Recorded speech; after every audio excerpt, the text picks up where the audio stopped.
आइए बच्चों इस क्वेश्चन को डिस्कस करते हैं। यह प्रश्न आपसे पूछ रहा है कि कोष्टिका के कोर की लंबाई ज्ञात करें, अर्थात यहाँ पर आपको निकालना है ए की वैल्यू। ठीक है, और यहाँ पर हमारा क्रिस्टल कैसा है, फलक केंद्रित एकक कोष्टिका का अर्थ होता है एफसीसी।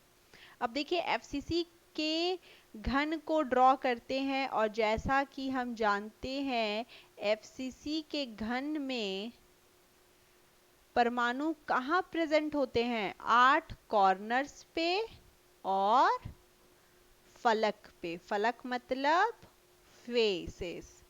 तो चलिए यहाँ पे हम लोग क्या करते हैं, फटाफट ड्रॉ कर लेते हैं। 1 2 3 4, ये आपका हो गया 5वां, 6th corner, 7th, 8th corner.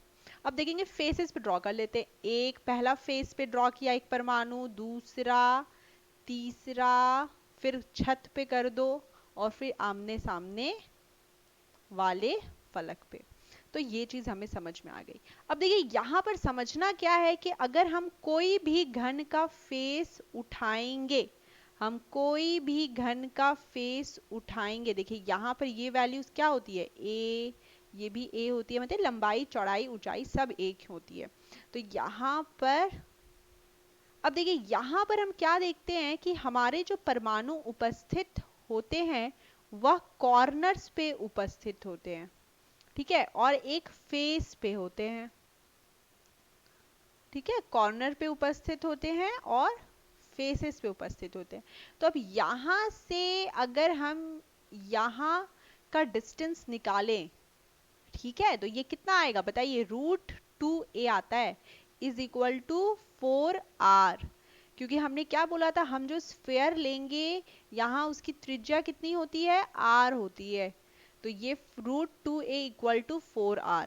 अब देखिए हमें क्या दिया गया, हमें एटॉमिक रेडियस दिया गया, मतलब यहाँ पे जो अपने पास जो परमाणु है ना, ये परमाणु, इसका क्या दिया गया है, रेडियस दिया गया है, और वो क्या वैल्यू है, 0.144 नैनोमीटर दिया गया है।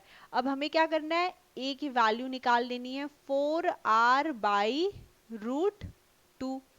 अब देखिए चलिए इसे कैलकुलेट करते हैं। तो 4r/√2 यानी a is equal to 2√2r होता है, अर्थात 2 इंटू √2 की वैल्यू कितनी होती है, 1.44। याद रखना √2 की वैल्यू कितनी होती है, 1.44, याद रखना इसको।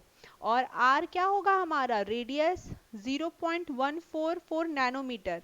अब देखिए 1 नैनोमीटर का अर्थ क्या होता है, चलिए नैनोमीटर की जरूरत नहीं, हम आंसर भी नैनोमीटर में ही निकाल लेंगे।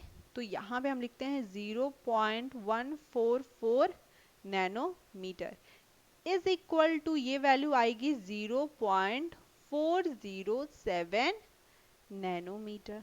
ठीक है, अब अगर आपको मीटर में पूछे तो मीटर में निकाल लीजिए, सेंटीमीटर में पूछे तो सेंटीमीटर में निकाल लीजिए। Thank you so much.